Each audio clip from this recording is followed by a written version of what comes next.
equilibrium. Consider an event of tug of war. Here, the pointer moves towards the stronger team. If the teams are the same strength, the pointer doesn't move. That is, the forces applied by both the teams are the same. We call this condition mechanical equilibrium. The condition is that all these forces should be balanced for the system to reach the mechanical equilibrium. Consider another example of a cup of hot tea placed in a room. After some time, it will cool down to the room temperature. After that, no flow of heat will occur, that is, the thermal equilibrium has attained. The condition when there is no temperature differences within the system is called thermal equilibrium. In a chemical process, if no net chemical reaction occur, then it is said to be in chemical equilibrium.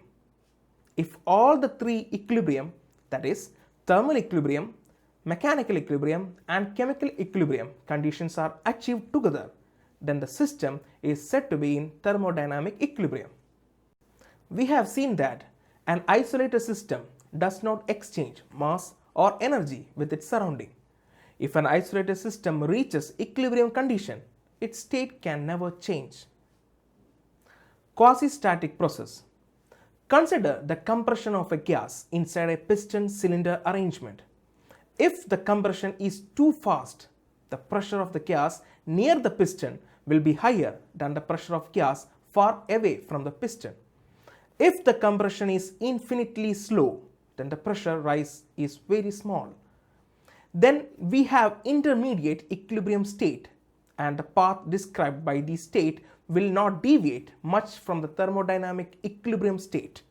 Such a process where the system remains very near to an equilibrium state always is called quasi-static or quasi-equilibrium process.